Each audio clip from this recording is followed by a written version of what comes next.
record this. And then Oh, we're good to go. How fancy. All right. So you can just like pull your shit to the side. It was a very much of an afterthought, like, oh, will my picture be on the screen when this is on the screen? And will it cover like some writing and stuff like that? I hope not, but you'll be able to move me around if that is the case, hopefully, right? yeah, you're all good. You can like minimize you, so it's all good.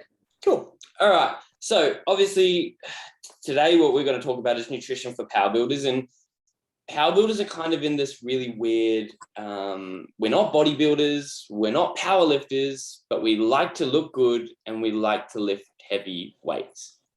And so we kind of want bits and parts of both those modalities. And so when it comes to nutrition, like if we were training to, nutrition for power lifters, it would be a very simple diet. It would just be eat whatever the fuck you want, eat as much of it as you can, and I promise you, you will get really, really, really strong. And then on the other side, we've got we've got bodybuilding, where we're eating to look as good as possible, but that doesn't always equate to lifting the most amount of weight. So we're trying to find a balance with power building and nutrition around it, where we're optimizing your performance as much as possible. So your training feels great, your lifting is awesome, you're able to do some really cool shit, but at the same time, you're also able to look really good, rather than being able to do all this cool shit, but then going home and looking in the mirror and not liking what you see. And trying to find a balance between the two can be, it's not tricky, but if you don't know what you're doing, it can sometimes be really disheartening, because you go hard one way and you end up sacrificing something on the other side of the spectrum.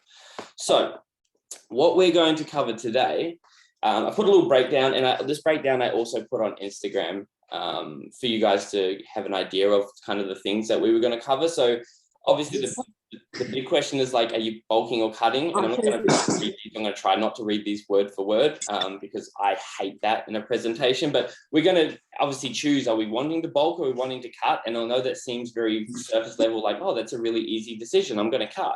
But that's what most people say anyway. There's obviously a little bit of a... you have to think about where you want to be long-term and maybe prioritize one or the other short-term in order to get there. So we'll go over that.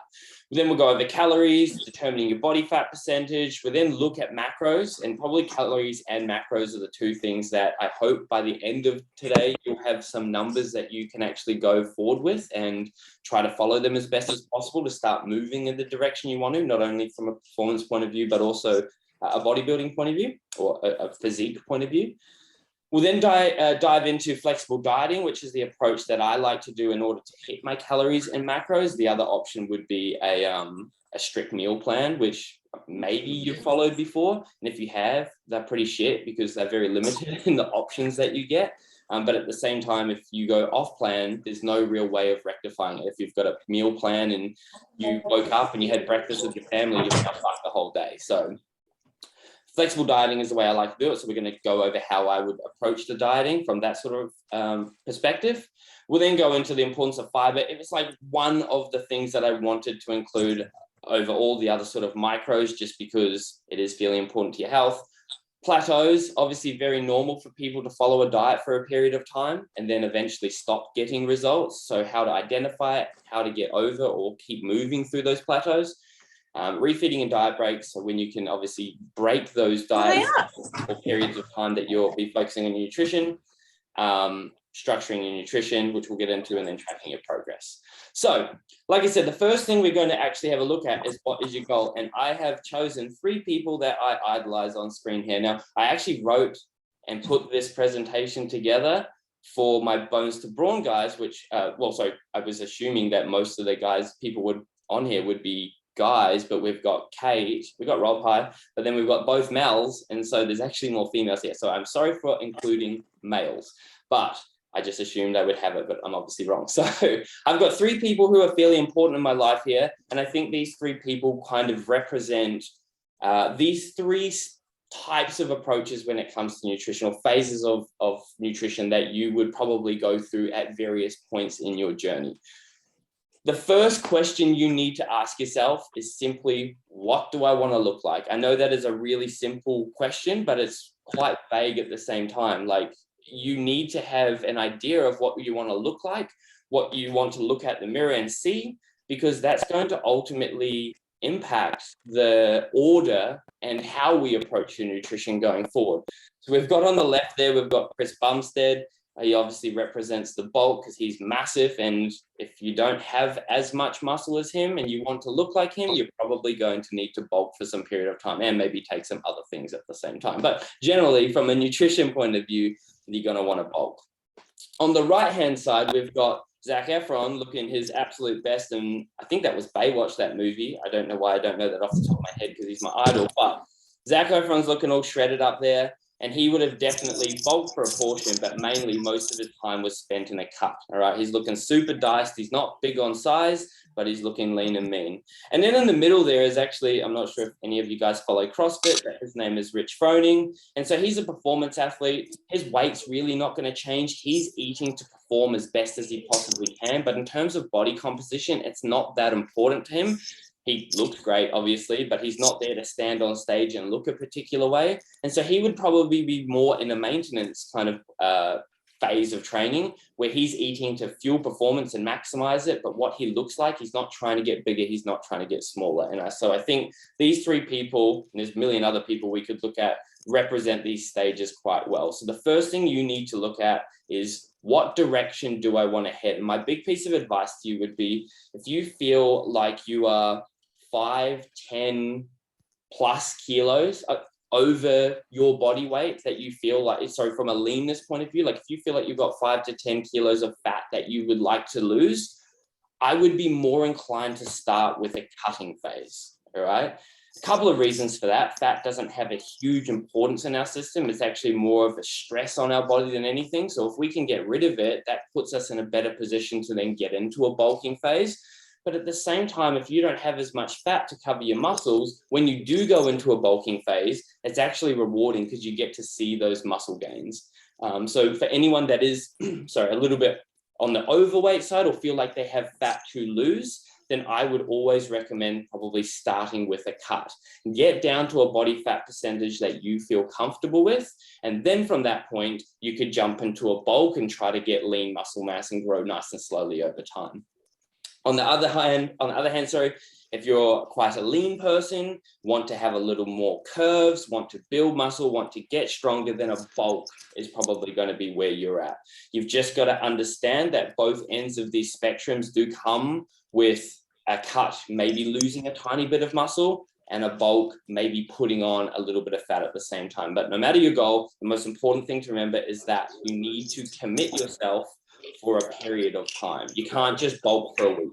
It doesn't work like that. You're going to need to bulk for 12 weeks, 16, 20 weeks. Obviously, the longer you do it, the better those results are going to be. So don't go in with the 6-week challenge mindset. You need to kind of look at this and go, I'm going to commit to this cut, this bulk, this maintenance for 12 weeks plus.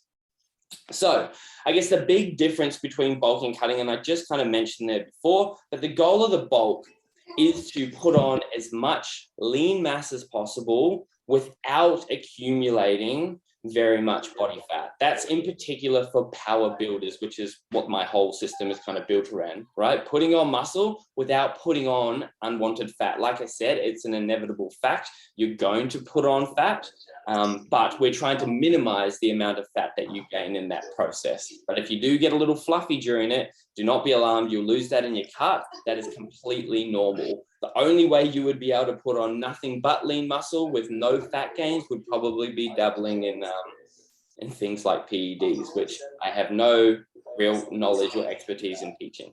On the other hand, when it comes to the cut, the idea is we're trying to lose as much body fat as possible while maintaining as much of your muscle mass. You understand that to lose body fat, it's very hard to gain mass, lean muscle mass at the same time, unless you're an absolute beginner, or like I said, you're on some sort of performance enhancing drug, which I would assume none of you guys are.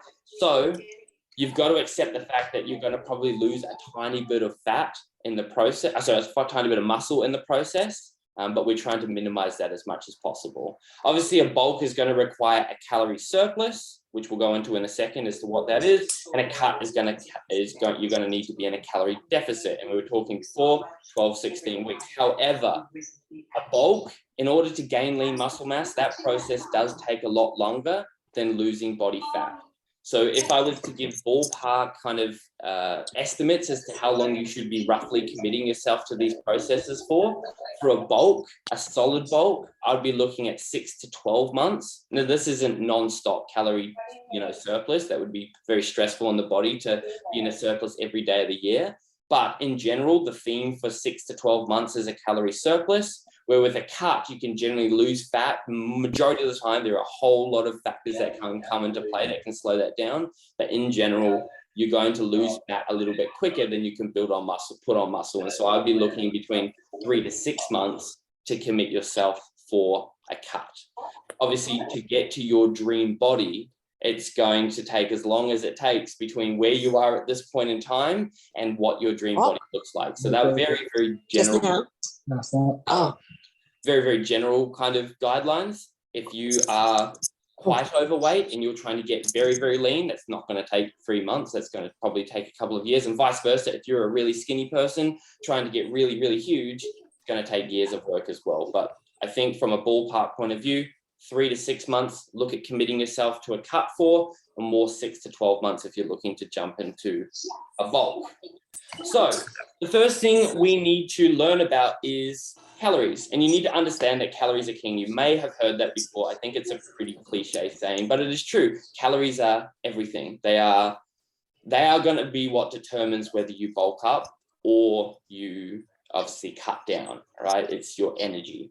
So what I've put here is actually a little pyramid. It's one that's pretty widely used, and it lays out the nutritional priorities. So essentially what you're looking at is a pyramid, with the bottom thing being the most important thing you need to prioritize and look at.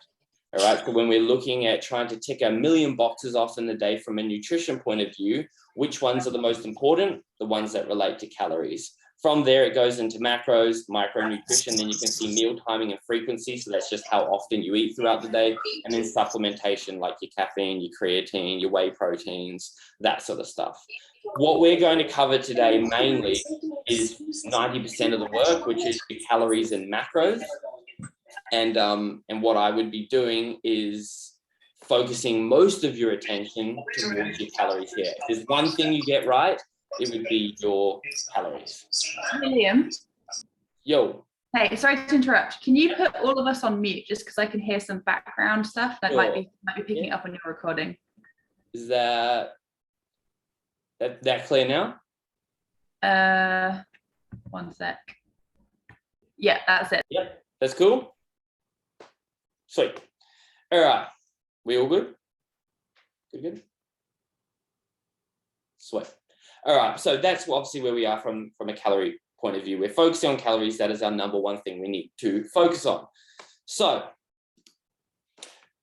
understanding calories, all right? The big thing you need to understand more than anything is calorie balance, all right? We need to understand how many calories we're taking in, and we need to understand how many calories we're exerting or taking out of the system in order to recognize if we're in a deficit or surplus, which, going back to those previous slides, which will ultimately result in us either bulking or cutting, or a very valid goal of yours, like we said, could be just to maintain and focus on nothing but performance.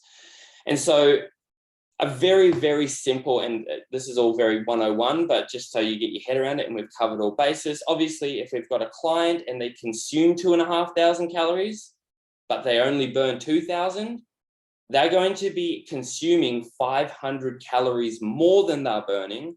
Therefore, they're in a surplus. If we wanted to be exact, they're in a 500 calorie surplus.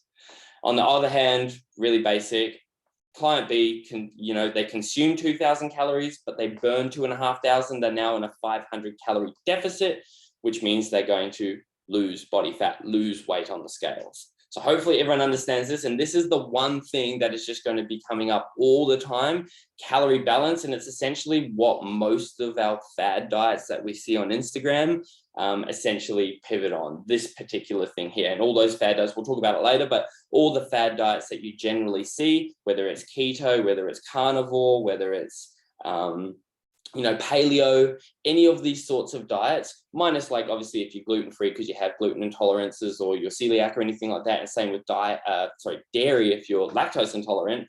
Most of these diets rely on just restricting the amount of calories in, so then our calories out are more and you end up in a deficit. So I just wanted to very, very quickly, without nerding out too much, and hopefully this kind of makes sense, but it gives you a bit of a perspective as to kind of where those calories out really come from. Obviously, like I said, your calories out is just all the energy you burn throughout the day. All right. And what you burn throughout the day really comes into 4 main categories. They're there, right? We've got eat, TEF, NEAT, and BMR, which mean nothing at this point in time. So I'll just very briefly explain them. But at the top there, the EAT, which I think is really funny, actually has nothing to do with food. It's actually your exercise activity thermogenesis, which essentially translates to the energy or the calories that you burn from training, right? From working out specifically. And you can see that it only contributes to about 5% of your total calories burnt in the day, which is why, you know, there are people that do kind of say you can't outwork a bad diet, because no matter how, you know, within reason, no matter how hard you work out, you're really only contributing to probably around about 5% of your total calories burnt in the day, right? We can see here that there are much more significant portions of your calories burnt out of the day that come from other areas. But the 5% really there is the calories burnt from exercising. Your TEF, right, your thermic effect of food, this is the energy that you burn from digesting food. So I don't think a lot of people give credit to the body having to actually digest food that you eat. When you digest food, when you swallow food, it actually goes through that entire digestive tract, through your, obviously through your throat, then into your stomach, which has a whole lot of processes that take place, not only mechanically breaking it down, but secreting a whole lot of enzymes. From there, that food is going to go into your intestines. It's also going to get filtered. You've got your liver working, your kidney working, all these processes to just break down the food that you are consuming burns energy. And that's the thermic effect of food, which attributes to about 10% of the total calories that you burn in a day. Now, one of the really funny things is, let's say celery, for example. Maybe you've heard that celery has negative calories. I know I've heard that a few times from various different people over the years. And that's not true. Celery actually has a certain amount of calories in it. It's next to nothing, but it does have calories in it. Where they get this whole negative calories idea from is that it actually takes more energy to break down the celery than there were calories in the celery in the first place. So celery does have calories, but in terms of the thermic effect of food, there's actually more calories being burnt just trying to process that celery than there were actually in that piece of celery that you consume. Therefore, you've got like a net negative result from eating the celery. It's definitely not what I would make your diet up out of, but that's maybe where people get this idea of negative calories when it comes to celery and other kind of foods kind of along those lines, which are pretty much just water. Then we go into the NEAT, and you can see that's a much more significant portion. We're at 15% here. That's your non-exercise activity. So that's things like getting up off your desk, getting back down to your desk, walking to the shops. Anything that you do throughout the day obviously takes some energy, all right? It might not be the most intense thing in the world, walking down to the car, but even as you're driving the car, just going about your everyday activities, that's going to require energy. And over the entire day that you're up, that attributes to about 15% of your total calories burnt. But the big one there, the big 70% mark, is your basal metabolic rate, which is essentially all the energy you need to simply survive.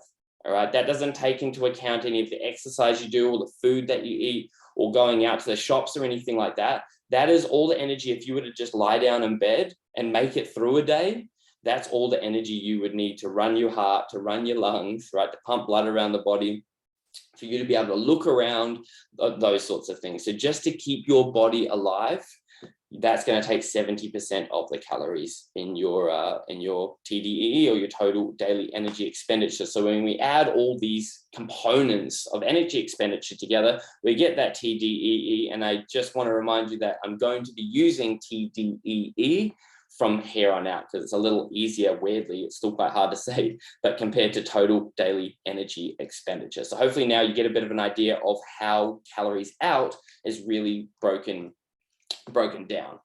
So just to kind of recap everything, your TDEE is your basal rate, right? You just sleeping in bed, surviving. Your NEAT, getting up to the car, getting up to the fridge, walking around, right? Stressing, all those sorts of things. You got your TEF, all right, your thermic effect of food, so the energy taken to break down food. And then you've got your eat, which has nothing to do with eating. It's actually your exercise activity. So when you actually go out and exercise, the calories you burn specifically from that. We add those together, we get TDEE like we just talked about before. And what makes up calories in? Well, just any food and drink that you consume throughout the day. All right, so we've got two sides of the equation now. Obviously, we could break down all food and drink consumed into various components, breakfast, lunch, dinner, blah, blah, blah. But at the end of the day, anything that goes down your gob, don't look into that deeply. Anything that goes down will have a calorie amount associated to it. Some have bigger things, some have smaller things. It really depends on what you're eating. So the big number we need to know, and this is the one that I think you'll probably be most excited about because it's one you can apply right now, and it's the one number that is going to give you a perfect starting place for this entire nutrition journey that you'll hopefully go on, would be calculating your TDEE, right? Because if we know our total daily energy expenditure, we can either eat more than that and go into a bulk, or we can eat less than that and go into a cut. The big thing you're going to need to remember, however, is that however you calculate it, with whatever calculations, with whatever algorithms, with whatever guidelines, it's always going to be an estimate. It's going to be a pretty good estimate, but it's never going to be an exact number.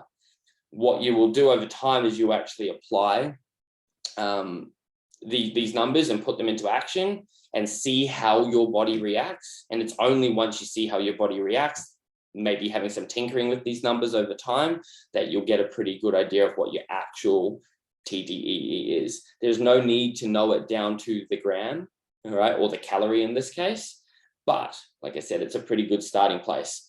Now, I think some people might be a little bit disappointed to find that you could just use any online calculator. All the calculators online are going to follow some sort of algorithm.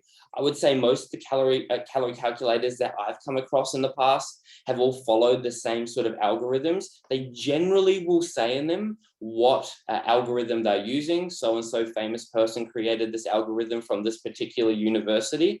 At the end of the day, they're all much of a muchness. If you want to use the one, and I'll be completely transparent with you guys, the one that I use for my clients to at least get started is tdee.net.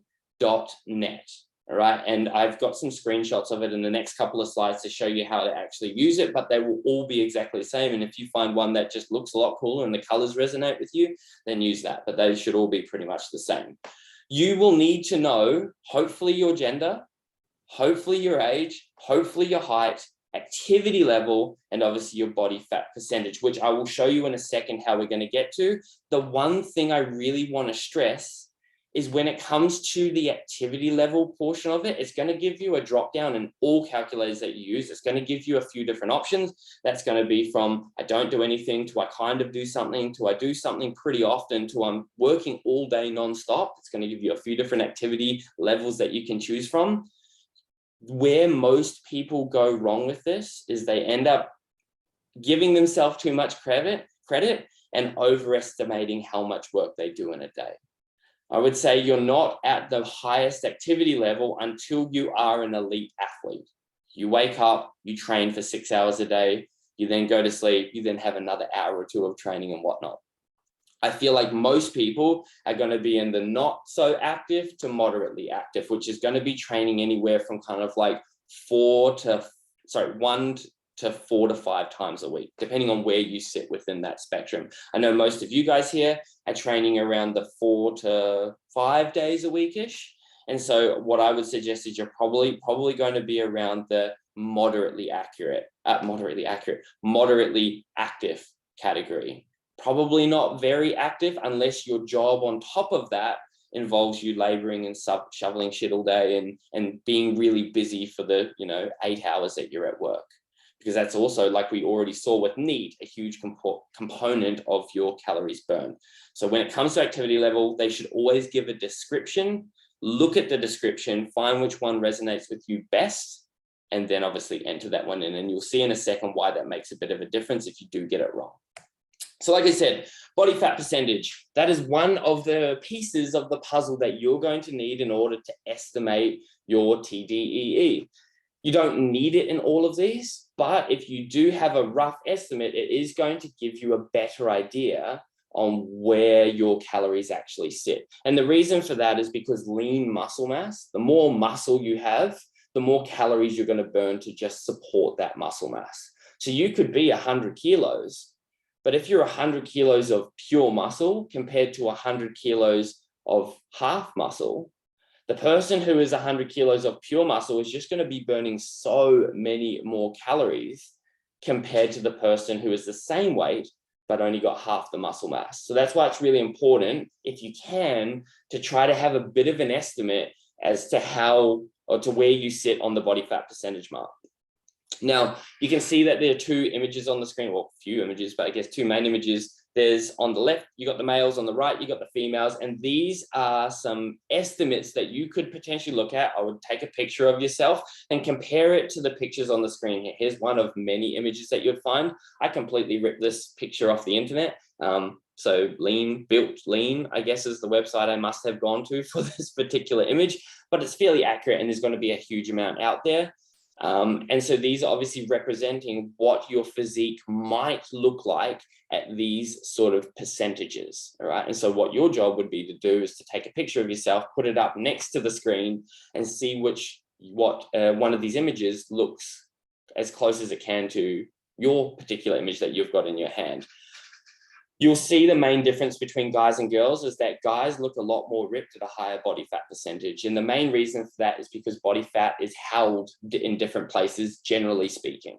Generally speaking, I know of females that have like six-pack abs and hold weight around their hips. And I know vice versa, they're super shredded through the legs and hold it a little bit through the stomach. So this isn't going to be entirely accurate. You could always go out and get a DEXA scan or get skin folds and come up with some sort of slightly more accurate percentage that you might want to use in the calculator. But at the end of the day, this is all just going to give us a starting point, which we will inevitably manipulate in future and work with. So that you don't need to be bang on to the percentage. But I think this is a great, easy place to start for you guys.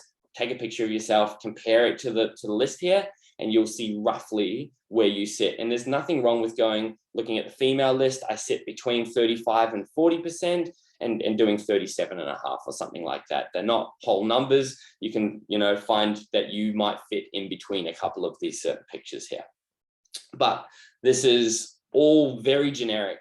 And like I said, people are going to hold body fat in different places. So you might be, 20% body fat, but you might not actually look like the picture because you've held fat in a slightly different area. And that just all comes down to genetics and something, unfortunately, we don't have control over. You do have control over eventually how lean you could potentially get.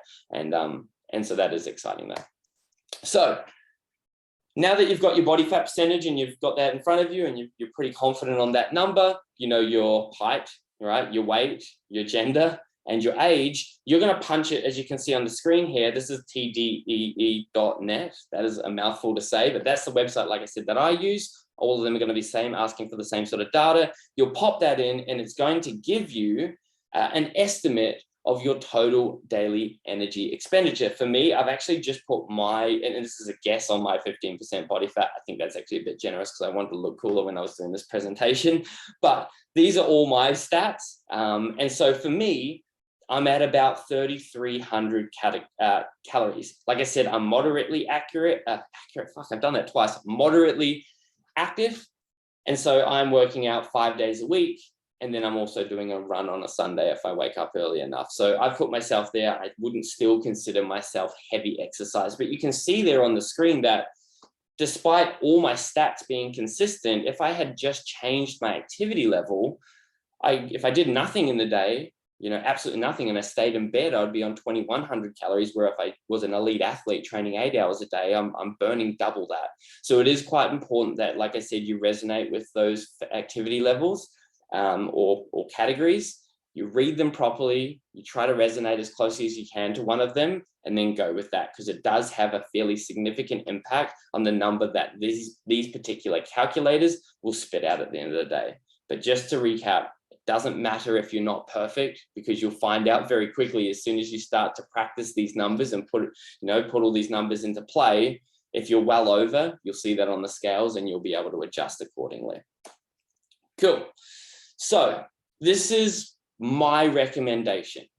So you've gone into the calculator, you've got a number now on your screen. For me, I've taken my number here, 3,305 calories. That is how many calories I would burn in a day, which means if I consume that amount of calories, I'm going to be having a net like zero result, right? They cancel each other out. If I ate that many calories in the day, I shouldn't see my scales move. I shouldn't increase in weight. I shouldn't decrease in weight. But obviously you're here to either move in one of those two directions. Most people are anyway. Like I said, I still give maintenance the respect it deserves. Being in maintenance is a goal, but I would say most people that come to me are going to either want to shred or they're going to want to bulk.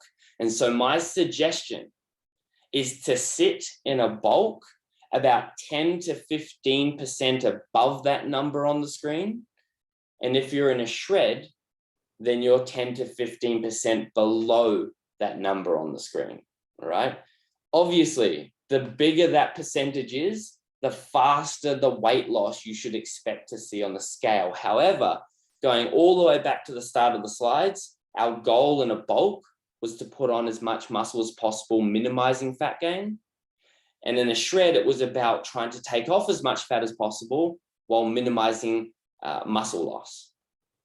So I believe that sitting, and it's worked so far with all the clients that I've trained, sitting at about 10 to 15% plus or minus that number, depending on what direction you want to go, whether you want to bulk or shred, is going to give you those extra calories or take away those extra calories you need to move without going too deep that you run the risk of putting on excess fat or losing muscle that you've worked really, really hard to get. Obviously, like I said, maintenance, if you just wanted to focus on your performance and maximize that fully without changing your body composition, then you would be looking at trying to consume that exact number there that we have on the screen. Does that make sense so far? If you can just let me know in the chats, like we can move on. But hopefully calories kind of make sense and you have a bit of an idea of not only how to come up with that number, but how to increase it or decrease it depending on the direction you want to go. Is that all good? Sweet. If I don't get anything, I'll just keep moving on, which is cool as well. Chats. Yeah, sweet, cool. All right, let's move on.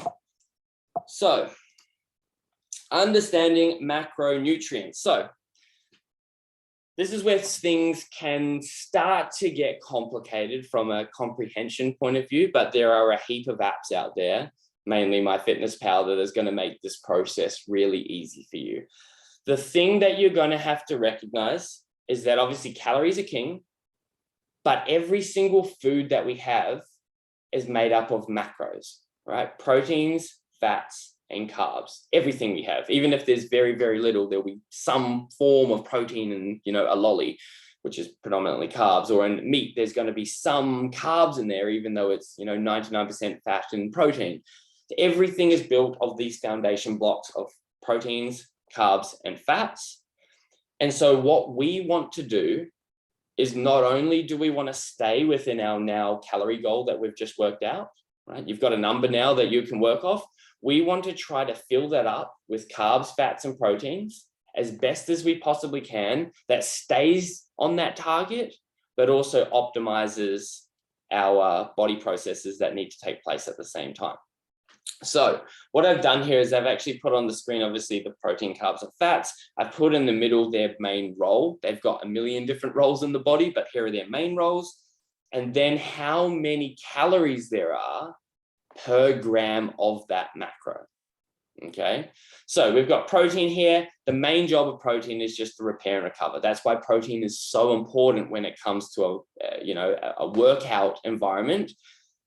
When you are trying to build muscle, even when you're trying to lose fat. When we're working out, the process of working out is actually breaking down muscle. That's how working out works, right? We're breaking down muscle. And then in our spare time, we eat and we sleep and we recover. And protein then goes to those muscles and starts to repair them up, ideally bigger, faster, stronger. And you repeat that process over and over and over again, hence train 5 days a week and make sure you're eating well to support that. And over time, you'll slowly get, like I said, bigger, faster, stronger. So protein is probably for most people the trickiest one to get in. I think a lot of people under eat protein. That's just culturally, we don't have a huge amount of protein in our diet. but it's probably the most important macro out of everything, whether you're looking to put on muscle or trying to shred and maintain as much of that muscle as possible. You'll see there are 4 calories per gram of protein. So if I had a pure gram of protein, I'm looking at 4 calories per gram. Now, going down the list, you can read this. Obviously, there are carbs. The main function of carbs is your primary energy source. This is something we're going to use to make sure that you have energy spikes at the right time of the day, right? So if we're working out, we want to make sure that we've got enough carbs in the system to be able to fuel that, but not just working out, we actually need carbs to just fuel ourselves in general. So, you know, someone who's following maybe a carnivore diet, you know, they might be die hard and say they feel awesome, but you look at them and they look absolute dog shit. It's probably because they have no carbs in their system, and they just don't have the energy to not only, you know, fuel their workouts, but probably more importantly, fuel their body to be able to just carry out normal bodily functions. So carbs are your energy, and they are same as protein, 4 calories per gram. The last one is going to be fats, and a lot of people underestimate the importance of fats. It actually has a huge amount of roles in the body, but the main one is going to be, yes, it is a secondary energy source, right? So if you run through all the carbs in your body, then you'd start to head into fats, and it actually comes in as a secondary energy source. But then you've also got hormone production, vitamin absorption, like I've written on there. There are a huge amount of functions that has a role in. And so if your hormones are out of whack, the first thing I would actually look at when I'm breaking down with someone and having a consult with someone is have a look at their diet and see if they are consuming enough fats. It's a huge hormone production macro. So if your hormones are a little bit weird, before looking at supplementing with hormones, going to the doctor about it, I mean, I definitely would suggest that as well. I would, just out of curiosity, have a look at your diet a little bit and see if those fats are where they should be, which we'll get into in a second as to where they should roughly be. The big difference you can see is that there are 9 calories per gram. They're a much more dense, energy-dense macronutrient. So you'll see that we probably don't have as many fats compared to proteins and carbs in our diet, just because we, you know, over twice the amount of calories come with every gram of it. So we continue on, and this is probably the next thing, if you've got a notepad in front of you, that you probably want to write down. We, like I said, want to make sure that we've got the right amount of protein, so we're recovering and repairing as best as we possibly can. We want to make sure we've got enough fats in our system, so then all that hormone production and vitamin absorption and secondary energy sources are all filled up, and then we're using them to the best of their ability. And then we want to make sure we've got enough carbs to be able to fuel you throughout the day, right, to work as efficiently as possible. But in this case, and what a lot of people do, and what I have done and what I teach my guys, is that carbs is kind of the leftover macro. As long as your proteins and fats are in check, you'll be really healthy. Carbs are kind of a luxury that, depending on where you are in your fitness journey and what your goals are and what you're trying to achieve, there might be a heap of carbs in your diet. There might not be. They're really going to be the dregs of what's left over from your calorie allowance. Like we just talked about, each one of these macros has a calorie amount associated to it. So we can't just have a million of everything, otherwise we'll blow out our calorie target, which a few slides ago we put together. So my recommendation is to be having about 1.8 to 2.2 grams of protein per kilo of body weight. So take your body weight, multiply it by 1.8 to 2.2, your protein should fall within that sort of range, all right? From a fat point of view, that's going to be 0.8 to 1.1 gram per kilo of body weight, okay? When you add those two, I've got another slide that follows, but when you have come up with those numbers, there is obviously going to have a certain amount of calories associated to that amount of proteins and fats. And then whatever you can spend that's left over between that point and your calorie target, the rest is going to be carbs. So that's why when people are potentially prepping for competitions, whether it be a bodybuilding competition or a powerlifting competition where they're trying to cut weight and get into a weight class, or even just a photo shoot where they're trying to get really, really lean, they have to make sure they hit their protein, they have to hit their fat. And so by default, the one that gets flogged each time is the carbs. And if you don't have many carbs because your allowance is very small, that's when you can start to feel really drained and fatigued in a deficit because you're just not getting adequate energy. That's normal, that's to be expected. And you're going to have points in time where you're just going to have to suck it up and get content with the fact that you feel drowsy for a period of time. But long term, obviously, that's something we would address. But that's just the reality of trying to keep your protein and fats, which are much more important than carbs, in line. Carbs just take whatever the difference is. So I've kind of here tried to keep it as clear as possible, I guess, for you guys, and make sure that you can understand what's going on as best as possible. And please, like either in the chat or message me after this if this doesn't make sense. But I've obviously taken a number, a whole number, out of that range that I've given you on the previous slide. 2 grams per kilo of body weight for protein, 1 gram per kilo of body weight for fats. And I've done those 2 calculations, all right? So for my body weight, I was 96 kilos. I've multiplied 96 by 2, all right? And that gives me 202 grams of protein per day, right? Hopefully that makes sense. I've done the same with fat, all right? I'm 96 kilos, you can see on the screen here. So I have 1 gram per kilo of body weight, which gives me 96 grams of fat per day. Now that I've satisfied those 2 macros, all I've got to do is fill the rest of my calorie allowance, which you can see on that left-hand side. Oh, that little it is really fucking annoying me. But you can see on that left-hand side that all I'm doing with my carbs is giving myself enough to fill up to the 3305, because in this hypothetical situation, I just want to hit maintenance calories. Now, if I wanted to be in a bulk and there were more calories to play with, my protein and my fats don't change. The only thing that's going to change is I get way more carbs.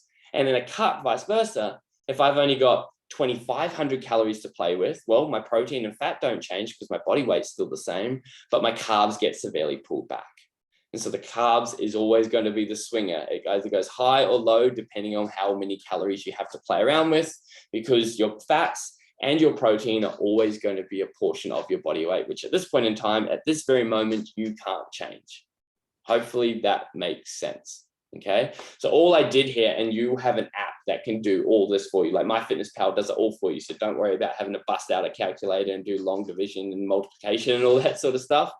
But all I've done is I've taken that 202 grams of protein per day and I multiplied it by 4, because remember, there's 4 calories per gram of protein, which gives me 808 calories of just protein. Done the same for fat, but I multiply it by 9, right? Because there are 9 calories per gram of fat, which gives me 864 calories of pure fat throughout the day. So by default, I just added the 808 with the 864 and I minus them off the 3305, which is my calorie target for the day, which gives me 1633. I wanted to put that there. I really didn't want to confuse you guys, but I wanted to put it there so you could see how these numbers are kind of put together. But at the end of the day, when you go into MyFitnessPal and at least put in a protein and a fat target, it will just make the carbs up for you depending on what your calorie target is. So do not stress about it. I just want to show you that there is actually some very, in my opinion, basic math to get to these sorts of numbers. All right, so just another show of hands. Are we all good? We've got calories, we understand them, we know where to find that number and how to adjust it for a bulk and a cut. And now we have our macros, all right? Does everyone kind of follow so far? Cool if we don't. Yep, sweet. All right, so, oh man, cool. This is my cool little image that I put together. Flexible dieting. So like I said before, flexible dieting is going to be the approach we take to hit all our macros and stay within our calorie range, right? Or our calorie target as such. I think it is the most sustainable way of approaching your food, not only because it allows you to eat what you want to eat, which is really important when it comes to following a diet. Like if your diet is full of shit you hate, you will not stick to the diet. Maybe the novelty of it will last a day or two, but at the end of the day, you know, 2, 3, 4 weeks into it, your adherence or your ability to adhere to the diet is going to be severely reduced. So flexible dieting is going to give you the opportunity to, within reason, eat exactly what you want. And we're just going to be adjusting the quantities of those things to make sure that we have the right fats, carbs, and protein to be able to satisfy our calorie number at the end of the day. So this is how I approach calories. And this is actually a tiered approach that I use with the boys that follow the Power Building Blueprint, which is the program that I do with everyone. And then we essentially spend a week trying to nail each of these targets. So you could see here, at least for the first 4 weeks of the program, we've actually got 4 different tasks. I think sometimes with all these numbers, macros, calories, and everything like that, it can get really overwhelming quite quickly. So maybe choosing one of those targets, not calories, proteins, fats, and carbs, but just calories, and isolating that and just trying to get that right to start off with, maybe devoting a week to trying to get within your calorie range to start off with is really helpful. And once you can prove to yourself that you can stay within your calories, you're not concerned what they're made up of at this point in time, but once you can prove to yourself you can actually stay within that range, then add another layer of complexity. Then add another layer of complexity. And over a few weeks, you'll eventually build up to hitting all your targets, but it's not as overwhelming as trying to nail absolutely everything from the very first second. So this is how I approach it with everyone new that joins my training systems. And the first week is going to be hit your calories, like we just said. So we went into the TDE calculator with plus or minus 10 to 15%, depending on their goal. And you're going to have a calorie target. I would spend a week trying to just hit my calories, and you're going to be logging into MyFitnessPal, which we'll talk about in a second, but you'll be logging into MyFitnessPal, and I'm not too concerned at this point in terms of what it's made up of. Maybe there might be a million fats in there and there's not very much protein and your carbs are non-existent, but if you can hit your calories, like we talked about in that priorities pyramid at the very start, that is going to be your most important thing for shifting your body weight. Irrespective of what that's made up of, if you're under eating, you're always going to lose weight, with a couple of exceptions, hormone-wise and stuff like that, and vice versa the other way. You then got your second week where you must hit your protein target. So on week 2, I recommend introducing the protein target. So week 1, we had calories. Week 2, we're trying to stay within the calorie range that we've been really consistent hitting from the first week, but we're also at the same time trying to satisfy a protein target. My recommendation, 5 to 7 sources of protein, different sources of protein over the week, not to to push your grocery bill through the roof or anything like that. And I understand that there is a huge amount of like, well, what if I don't have that much money? Then don't worry about it. This is if you want to kind of make things a little bit more interesting. 5 to 7 sources of protein over the week, simply because protein, and I'm not going to dive into it in this particular one, but are made up of amino acids. There are many different amino acids, and different protein sources have different quantities of those amino acids in it. So long story short, if you're having a wide range of protein sources, you should be getting a pretty good range of amino acids in your diet as well, which help for building muscle. It is not imperative, but if you wanted to be awesome and perfect, I'd be looking at 5 to 7 different sources. All right, meats are going to be a great source, but if you are plant-based, then you can also look at things like tofu, and that's probably as far as my vegan knowledge goes. I know there are a heap out there, but if you want to have, 200 grams of protein and broccoli, you're going to be having a shit ton of it. So it might be worth looking at protein powders and stuff in that case as well. Week number 3, hit your minimum fat target. All right, there are mono, poly, and saturated fats. I would be trying to have a mixture of all of them. If you're logging things in MyFitnessPal, it's going to actually tell you what types of fats are in certain foods. As long as you're getting a variety, that's cool. And that's kind of the theme across the board. Week number 4, add your carbs, right? Make sure your carbs are all nice and tidy. You're probably already going to have your carbs by week 3 all good to go, because if you've got your protein sorted and you've got your fat sorted and you're sticking to your calories, by default, that means that your carbs have to be correct.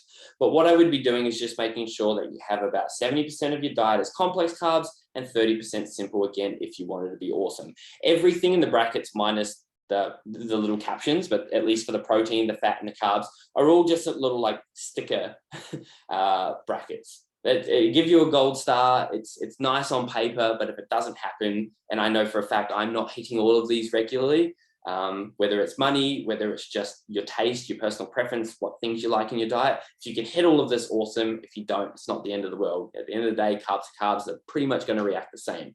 The reason I've said 70% complex and 30% simple is that complex carbs are just going to take longer to digest, and you're going to feel full a little bit more. So you're going to be less hungry throughout the day. Step 5 is going to be hitting your fiber, which we're going to talk about in a second. And then step 6 is have balance, right? Like we said before, love your diet. Part of flexible dieting, the beauty of it is that you can kind of eat what you want. And like we said before, if your diet's full of a whole lot of shit that you hate, then your likelihood of you sticking to the diet is pretty low. So make sure you're filling your diet up with shit that you actually enjoy eating. That's really important.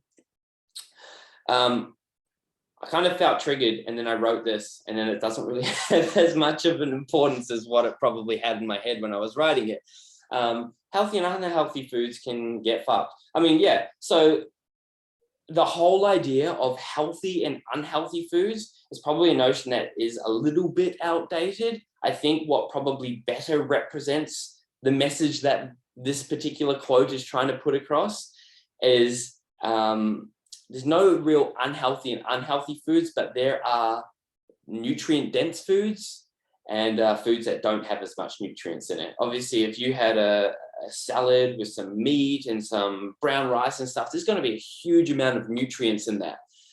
So, you know, from a health point of view, you're going to be ticking a whole lot of boxes from a micronutrient point of view, as opposed to going to Macca's and getting a cheeseburger, which is going to be built of the same macros, but from a nutrient, a micro point of view, it's probably going to be less dense in nutrients and those sorts of things. At the end of the day, if you like cheeseburgers, there's definitely a way to include them. Just recognize they're going to probably be heavier on the calories. They're probably mainly because they're probably going to be heavier in fat. And just recognize that certain foods are going to have different quantities or numbers associated to them from a calorie and a macro point of view. Don't think of unhealthy and healthy. Just think of maybe like expensive foods from a calorie point of view and cheaper foods from a calorie point of view. And if you can get your head around that, it's very easy to eventually design a program or a diet or a nutrition plan, whatever you want to call it, that allows you to stay on track with everything, to hit all your numbers and actually half enjoy it. Because every single week, at least once, I will bare minimum have at least one meal of really shit food. And if you've come to the gym before, you'll see on my desk, it's not always awesome food, but I've found ways to include them in my diet and they're not unhealthy and healthy. I've just decided to spend a lot of calories on that one chocolate bar on my desk or whatever, and I've adjusted my day around it. So, like I said, I wanted to very, very briefly touch on fiber. Micros and all that sort of stuff is probably something you could talk about with your doctor if you felt like you were deficient in any sort of vitamins or anything like that. MyFitnessPal is going to calculate it for you. And I think there are some very generic kind of targets that are already set into the system to know if you're lacking in one or over consuming in another, which is not really a huge risk. But fiber is one that I think people somewhat need to put a bit of effort in to try to hit. All right. The fiber target is going to be 12 to 15 grams per 1,000 calories. And it is per 1,000 calories. It's not a percentage of your body weight, because at the end of the day, fiber is what helps us process food. So the more food that you're consuming, the more fiber you're going to need to be able to process that food.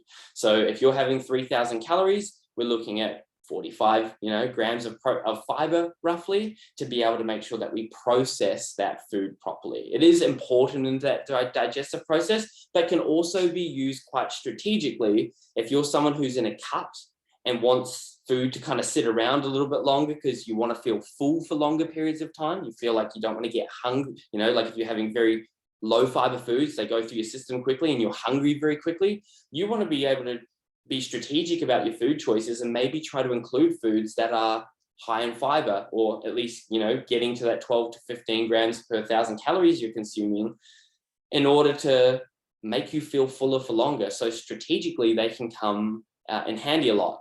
It's probably not as important, but I just wanted to give it credit. There are soluble and insoluble fiber choices.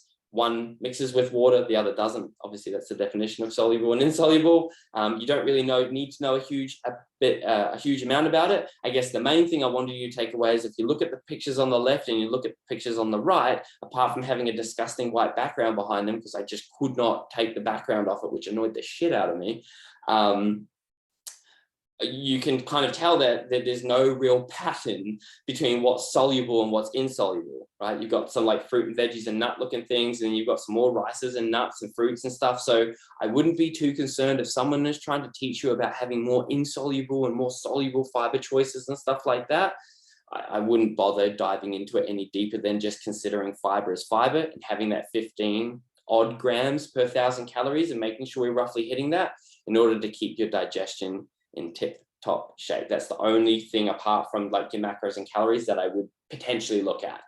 Most of you will probably find that with a fairly balanced diet, you're probably hitting this number anyway, and it's something you don't even need to worry about. But for the person who loves to just eat, you know, cheeseburgers all day long, wondering why you're starving all the time or you've got digestive issues, that might be your reason. All right, we're getting towards the end now. So hopefully now you've got obviously your calorie target, you've got your macro targets and you've been following them and it's awesome and you've been moving in the direction you want to. And then eventually it stops working. Right? Maybe you're in a deficit and you've been losing 500 grams a week and that's been awesome. You've been doing it for 6 weeks and now you're jumping on the scales and no change. That is super normal and inevitable. It's going to happen. All right. At some point, you can't just continue doing the same thing and expect it to work forever. There will be a point that it stops. And that's not a big, you know, I dramatize it a little bit with my little cry emoji on it, but that's not something you need to worry about. That might just be an indication that we need to shake things up a little bit. And so the thing you need to remember, and again, I can't stress this enough, deficits will always work with a couple of exceptions. Okay, there are a couple of exceptions, and that's more hormone related, especially if you have sort of, you're working with autoimmune things and stuff like that, maybe medicating. That's when a deficit might not work exactly, but for 95, I'm taking a random percentage here, % of the population out there, a deficit should and always will work. What will happen though, is that eventually that deficit might not be a deficit anymore. And the reason I say that is because, like we said, your calorie amount that you're consuming each day is a reflection of your body weight. And so if you're losing weight and losing weight and losing weight, eventually your calorie deficit is now not relevant to your new body weight, which means it's not going to, you know, you're not going to be in a deficit anymore. And the vice versa goes for putting on weight. You know, you're in a surplus for a while, you're chewing down food, it's awesome, your body weight's increasing and increasing and increasing, but eventually, you know, what you're consuming is now your maintenance. You're going to need to bump those calories up further. So what my little rule is first of all, make sure you're tracking accurately. I know that sounds silly, but what a lot of people do is they follow a diet for 2 or 3 weeks, they get really comfortable, they then start to eyeball things because they're like, oh, I've squirted mayonnaise onto my dinner every night for the last 2 weeks. I've weighed it, I'm pretty good at this, I know how much it is. And then they start becoming less accurate with the way that they're tracking things.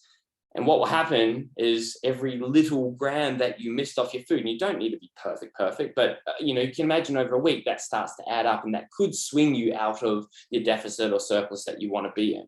So the first thing I'd look at if you've plateaued and your scales aren't moving in the direction you want to move anymore is, first of all, make sure that you are tracking accurately. And if your scales didn't move and you reflect on the last 7 days and you're like, oh, well, I wasn't actually that great with my food and I was just eyeballing everything, do not change anything.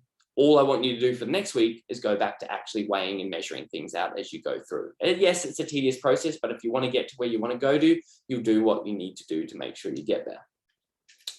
If you know that you're tracking 100% accurately and you're not moving anymore, make sure that it's just not a random stall in your body weight, right? That can come from being bloated or anything like that. So maybe you had a big weekend, you sat within your calories, which was awesome, but you had a big night on the drink and now you're bloated all of Sunday, and that's when you do your weigh-ins. Obviously, that's not a reflection of where your body weight sits. It's just on the scales holding that extra fluid. It's not a great representation of where you are, but on the scales, it suggests that you're not moving anymore. So what I would suggest you do is give it 2 to 3 weeks. And I know that kind of sounds like a long time to potentially be quote unquote wasting, all right? But you want to make sure that you don't, that your calories that you're following definitely don't work. There's no point in eating less if you don't have to. And if you've been on the other side of the spectrum and you're trying to bulk, it's actually really fucking hard bulking. You know, I think it's nicer, in my opinion. I would prefer to bulk than to cut. But after eating and chewing and chewing and chewing and chewing and just constantly putting food down your throat, that's also pretty shit as well. So we don't want to be putting more stress, eating more food than we really have to. So it's in your best interest to give it 2 to 3 weeks. Make sure that that weight definitely isn't changing over 2 to 3 weeks. And if after 3 weeks, you're still in the exact same position, yet you've been accurate and you've been following your nutrition properly, that is your invitation to then change your calories, right? Your calories are either going to go up or down about 100 to 150, depending on what direction you want to move in. And those calories will be pretty much entirely carbs, right? There might be a minor adjustment on your body weight because it's shifted. So your protein, because obviously it's a percentage of your body weight, and your fat is a percentage of your body weight, might, move a couple of grams, but the main mover there for that extra or reduction in calories is going to be in your carbs. Okay. So that is your invitation. I cannot stress enough though, give it 2 to 3 weeks. 1 week of weights not moving is not an invitation. Right. So many times I've had guys who have come to me, they haven't moved. And I said, no, let's just sit on it. I reckon it will move next week. And then going back and, crossing my fingers, hoping. And then next week they come in for their weigh-in and they've dropped, another 500 grams or a kilo or whatever it be. So it's not always a plateau. Sometimes it's just a stall based on other external factors that could be going on at that point in time. This is a very, very blanket statement. It's a very, very generic statement. So don't take it for what it is. And if you don't experience this, don't think you're a failure or you're an overachiever because you've lost more than this. But generally speaking, if we were in about a 500 calorie deficit, so say your calorie goal was 2,500 and you've been hitting 2,000 calories every day, we would expect to see about a half a kilo drop on the scales per week. Okay, I was really reluctant to put this into the presentation just because I didn't want to give these kind of false expectations, but that is quite widely agreed upon that if you're in about a 500 calorie deficit, you should expect to see a 500 gram drop on the scales, and vice versa. If you're in a 500 calorie surplus, we should see roughly a 500 gram increase on the scales. Just remember that it's always going to depend on so many different factors, especially where you are in your journey. Obviously, when you start a diet, those results are going to be far bigger and far faster at the start of it than what they are towards the tail end of it. But as an average, very general statement, that's what you can kind of expect to see on the scales. If there's no change in the scale weight, right? There's no change in your photos, because I'd hope you'd be taking photos to track. No change in your girth measurements. That kind of sounds a bit seedy, but girth as in, biceps, legs, waist, hips, all those sort of things. If you are going to take skin folds, I don't know anyone that is actually, at least on this call, that is proficient in taking skin folds. And if you are, it's pretty awkward to do it on yourself. If none of those are changing and they don't change for two or 3 weeks, you are in a plateau. And you can obviously go for that increase or decrease in the calories. The reason why I put a box and really wanted to highlight all those factors is because sometimes the scale weight won't change, but your pictures look a little bit better, or those measurements come in a little bit nicer, or your skin folds are dropping. And so scale weight isn't the only indicator of progress. It's one, and it's a good one at times, but it's not going to give you the full picture. And so making sure that all our forms of tracking progress aren't showing a change is kind of giving us, like I said, that invitation to then change our calories. If your scale weight's not changing, but you look at your photos each week and you're like, man, like I'm looking better and better and better. Don't change a thing.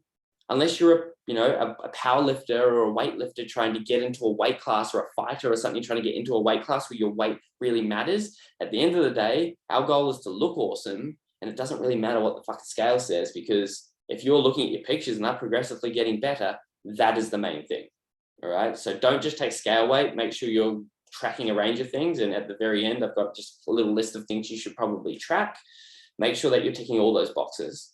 And if you're looking at all of them and none of them are changing for 2 or 3 weeks, you can call it a plateau, and you're able to now adjust 100 to 150 calories in either direction. We're very, very close to the end now. I don't know how long I've been recording for, but we're getting close. All right, so this one, refeeds and diet breaks. All right, at some point on your journey, you're going to be in a deficit or a surplus, I'm guessing, okay? Maintenance, like we said, it's still cool. At some point, you're going to want to have a break. At some point, you go, fuck this, I am tired of not eating, or I am tired of eating a lot. And you need to strategically have a plan that allows you to navigate that portion of time that you hate life and you hate your entire experience doing this. Because I'm not going to sit here and say this whole entire process is easy. It's not like you hit a deficit and then you hold that for like 6 weeks and you feel awesome and you look great and all this sort of stuff. It eventually gets a lot, and you are eventually going to want to take a break. You've got two options when it comes to a break if you want to try to maintain as much of those results as possible before hopping back on the horse and continuing in the direction you want to go. And that's either a refeed or a diet break. And they're the same thing, they're just different periods of time. A refeed just means you have a day or two of increased calories, which are going to be in the form of carbs, like we said. And if we're having a diet break, that's more of an extended period of time, 3 to 14 days. Usually for most of the guys that I'll put a diet break on, they're 1 to 2 weeks. Okay, if you hate your life, you hate your diet, you hate everything, I would be going for a diet break. Give yourself a good break from it. That's going back to maintenance calories. Both these, I don't think I've written it on the screen here. Oh, I have here. And in the bottom left-hand corner, both these are going to require you to get back to maintenance calories. Okay, whether it's for 1 or 2 days or for an extended period of time like diet break. Protein, you can probably bring down to about 1.8. That's the lower barrier or the lower limit that I gave you in many slides ago. Fat to 0.8, which again is the lower limit. And then we just want to flood you with carbs. We want to give you as many carbs as possible in these breaks so we can revitalize and bring your energy back up and actually fill your glycogen stores and make you feel good about yourself again, because low carbs forever is just shit. Okay.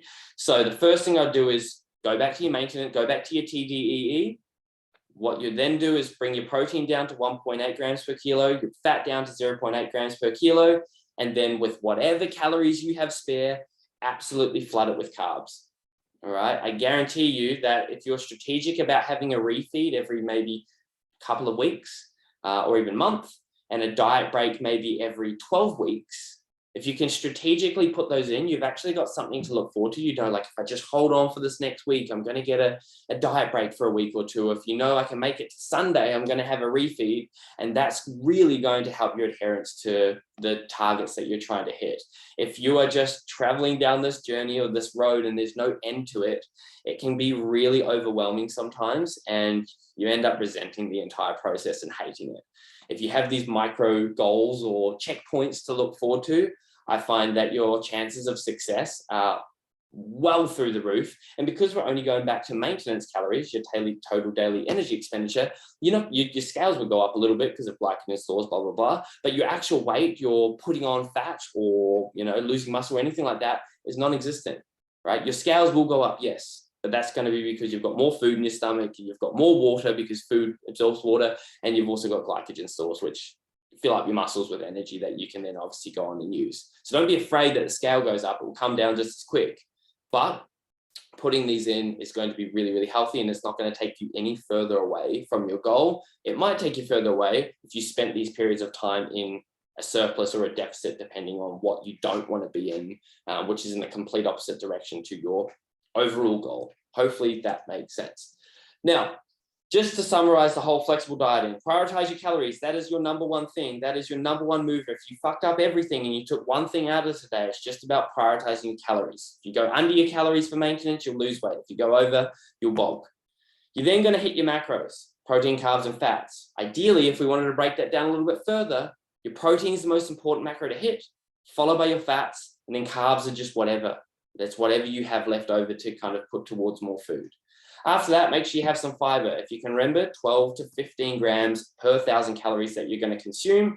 And those would be the only targets I would be hitting on a weekly basis. And definitely, if this is a totally new experience to you, staggering the introduction of these targets over a few weeks is probably going to not overwhelm you and give you a greater chance of actually hitting them. Okay. After that, enjoy your food choices. Make sure the diet that you are following, you actually enjoy. If it's filled with I don't know why I thought of sauerkraut, but it's full of sauerkraut, which is shit, I reckon, I'm not going to eat it, right? So make sure you fill it with things that you actually like. Make sure you track your progress. How do you know you're on track? If you're not tracking it, have some numbers, quantify things so you know you're moving in the right directions. If you plateau for 2 to 3 weeks, and nothing changes, That's your invite to either drop the cows, or probably should say drop/up the cows, depending on what direction you want to go. And just make sure that you are implementing those diet breaks and refeeds, all right, to make sure you've got things to look forward to take the stress out of the body. Because at the end of the day, whether you're eating less than your maintenance or eating more, that is a stress on the body that takes a toll, not only mentally, because it's shit, but also physically. So you need to have regular breaks in there in order to keep you sane and to give your body a little bit of a break from trying to process all this food or process no food and trying to make the best of what they're given, in order for the body to calm down and then kind of get back on track. And if you've followed diets before, you probably had some diet breaks and refeeds, jump back into the game and found that your results have been pretty good coming back off a little bit of a break like that. The last kind of thing I wanted to just cover, and there's really only a couple of slides here, is structuring your nutrition. And this is something that I was going to include. Then I was of the thought like, oh, I don't want to give you too much information. I don't want to make this too long of a call. I was like, fuck it, you're here. You're all on the call still, which is good to see. But structuring nutrition. The big thing that you have to remember, you don't have to remember, but it's good to remember because it makes following this even easier, is to remember that your calories are probably better looked at over a week rather than day to day. If you're already struggling to kind of comprehend a lot of this information, you're in the consistent box. Just make sure you hit your calories each day and your macros and your sleep. But if you understand all that, you actually have the opportunity to be a little bit strategic and manipulate a couple of these numbers in order to make days of your week a little bit easier, maybe to optimize your performance on some days that you might need the energy or want the freedom, and pull back on certain days that you feel like aren't as demanding and you don't need all the energy. So here are 3 of a million different ways you can approach your structure. This is how I would recommend a client to do, and this would be deep into the program. This isn't what I'd be doing from day dot. I would start in the consistent box, but if you are starting to get a hang of it, you're feeling pretty comfortable, you can look at the 2 on the right. So the first one, like I said, consistent. Your goal is 2,500 calories every day, so you eat 2,500 calories every day. Hopefully that makes sense. Over the week, that's 17,500 calories, which is a shit ton, but that's what it equals, okay? It's actually not a shit ton, it just sounds like a big number. But, that's pretty average. Most people, I would say, are probably between 2.5, around 2,500 calories for the average diet. Now, if you're someone who likes to be really social one day, right? One day a week, maybe it's Friday or Saturday night, you love to go out, get on the drink, have dinner with everyone, enjoy your fucking life, then you might want to have a day per week where you can actually eat a little bit more. But if we were just to have our same calories every day and on that one day just blow out, well, we're actually now in a surplus. By the time you divide that big blowout day over all the other days for the week, you're now, over your 17,500 calories, which is your target that you were meant to be at. So what we look at doing is pulling back calories on some days and adding them or stacking them onto one day in particular, which you can spend and have a little bit more freedom on that day. So here's just a hypothetical, but we're taking the same person of 2,500 calories as their goal for the day. We've pulled back 6 days of the week by 200 calories. So they're now at 2,300 for 6 days of the week. And then we've just slumped them all on top of that one day of the week. So now one day a week, this individual gets 3,700 calories, which I think a lot of people would be pretty happy with on a night out, all right? So that's going to give you the freedom to go out on the weekend, piss up, have a good meal, enjoy it, not have to count all your calories religiously, and kind of give yourself a little bit of freedom to be able to actually enjoy yourself. By the time you do the math on it, I concluded the math in case you wanted to check it and whatnot, but you're still at 17,500 calories per week. Right? Hopefully that makes sense. I think most of the people that I train and in the past have felt very, are appealed to that or attracted to that, idea. And that's been their choice of structuring their nutrition. Last one is a little bit more complex, but there is a little bit more probably performance orientated. So if you've got some really hard training days in the week, then you might want to have some extra calories on that day. You might have a day where you have just moderate kind of training and then you have 2 rest days per week. This is very training orientated. But you might have, like I said, those 2 really, really intense days where you want a lot more calories. On those 2 days, you can see here, I've given this individual 4,350 calories. That's fucking heaps, well over their maintenance. But on the other days, we've had to pull it back just a little bit to obviously allow for that. And so you can see there's 2 high days, there's 3 moderate days and 2 low days. And when you do the math, it all checks out at 17,500 calories a week, the same as every other option there. Okay, so you can see here how we can manipulate our calories day by day. It's something I wouldn't dive into if you're still getting your head around all these basics, but it's fun and reassuring to know that if you want to be strategic and have a big piss up one night, or you really want to optimize your training, there is definitely the opportunity to play around with your calorie amounts day to day and still stay perfectly on track with your ultimate calorie number. This is like one of the last slides here. I think I've got like 2 after this or something. Tracking your progress.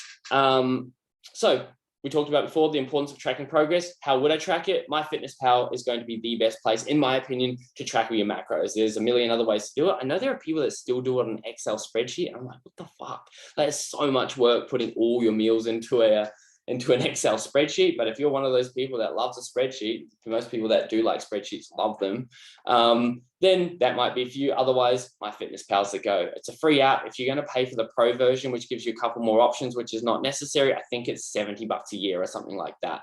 That's where you're going to track all your nutrition. You put all those goals in with the numbers that we already calculated. They will probably give you a couple of numbers to start off with. Say, fuck you, I don't want your numbers. I've already got my numbers, and put those in manually, right? The numbers they give you aren't always particularly accurate, which, I mean, they've got one job, like they should probably do a bit better, but they don't.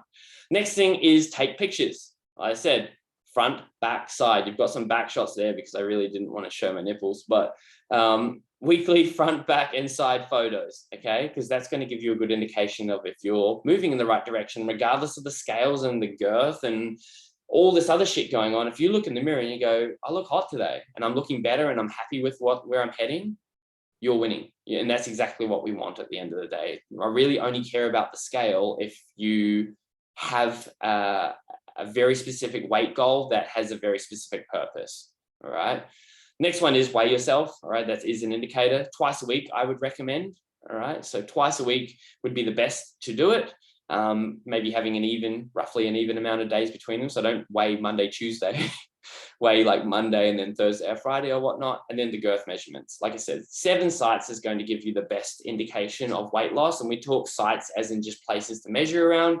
Don't test me here, but neck, chest, stomach, waist, quads, calves, and biceps. That's your 7. All right. If you want me to run through that and send you a message with those, just let me know. More than happy to send that through. If we're tracking all those weekly, all right, those girth measurements weekly, your scales twice a week, photos once a week, front, back, side, and you're putting your nutrition into MyFitnessPal every single day, you're pretty much tracking everything. You get a really good idea of how you need to manipulate those numbers, or if you're plateauing like we talked about, pretty quickly. Final couple of words. Nutrition shouldn't be complicated, right? I know I've talked here for a bit and you might be scratching your head a little bit, but at the end of the day, calories are king. Fill your macros, make sure those numbers represent the direction you want to go, have fun doing it. All right. I know there's a few more layers to that, but that's the general gist of it. The thing I said at the very start is that fad diets are mainly just strategies to get the exact same result. All right. If we look at something like a ketogenic diet, it's pretty much removed all the carbs.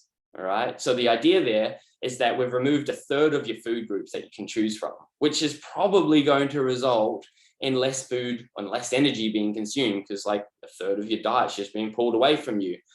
And by taking all your carbs away, you've obviously got less food in your system, less calories in, which means your energy balance is going to be probably more or deeper into a deficit.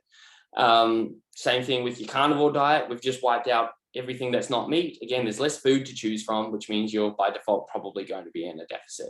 So just remember that these fad diets, although some of them sound sexy and some of them might work for you, maybe that's just a really easy way for you to approach nutrition. But at the end of the day, in my opinion, I would love to eat whatever the fuck I want to eat and just change the quantities of it and have things I enjoy and be social and still have a life and all this sort of stuff.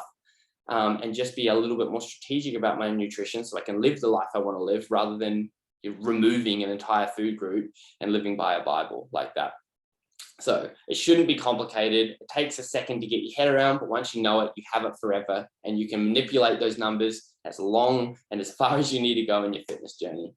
I've already said this before, the best diet, and I hate calling it a diet because a diet kind of to me implies that you're there for 12 weeks. This style of eating with flexible dieting, whether you are in a cut or, you know, at the point in time where you're really happy with your physique, then you're just hitting maintenance and trying to be the best version of you, whatever you're doing, it should always be the one that you can adhere to the easiest. If it's filled with sauerkraut like my one before, it's not going to last very long. So make sure the diet that you follow is one that you actually feel slightly passionate about. And just a last little reminder, diet is only half the equation. Obviously, if we want to bulk and we want to build muscle, or we want to shred and we want to get those curves and we want to get strong and we want to do all those things, training is an equal portion of that. I know some people say 80% of your results are in the kitchen, but at the same time, I could spend all my time in the kitchen having perfect food, but if I don't train properly, I'm not going to get stronger and I'm not going to build the muscle. I know that's self-explanatory, but I just want to reiterate that I would probably give it more of a 50-50 split. Nutrition and training are both equally important. We've talked about nutrition today, and I'm very open to talking about nutrition in the future, but I know most of you guys are already quite involved with training and do that quite well as it is. And then, yeah, that's my power building blueprint. So that's essentially what we do. We marry the nutrition protocols that I've talked to you about and put a program together, a power building program, and marry those two together, and we get some awesome results like the ones you can see behind the writing there. I'm not going to advertise because I'm not that sort of person, but if you want to know more about it, let me know. But apart from that, guys, that's everything. If anyone has any questions, wants to put me on the spot, watch me crumble, then that's cool. But if you want to also go to bed, then that's super cool as well. Does anyone have any questions? I might have some questions, but I'll probably message you later if that's cool. Yeah, sweet. Super cool. I don't even know how long we've been on here. Feels short, but I feel like it's been quite a while, an hour and a half. Yeah. Sorry about that. I hope you got something out of it. Did you learn anything? Yeah, definitely. Sweet. Cool. Feel free to shoot me through any messages and I'll be more than happy to answer any questions you may have. That's super easy. Both Mels, you good? Thumbs up. I think that's it, guys. I think that's all right. I don't know which Mel is which either. I know the two Mels on here, but I don't know which is which. So, I mean, guys, thanks for tuning in. And like I said, I hope you got something out of it. And there will be a recording that I'll probably just download this and upload it to YouTube. And if you want a copy of it, you're more than welcome to send me a message and I'll shoot you a link and you can rewatch it or just screenshot slides and stuff like that as well. Sweet as. Nice. Thanks, Liam. Thank you, Liam. That's okay. Have a great night. And we'll see you at the gym. See ya. Bye.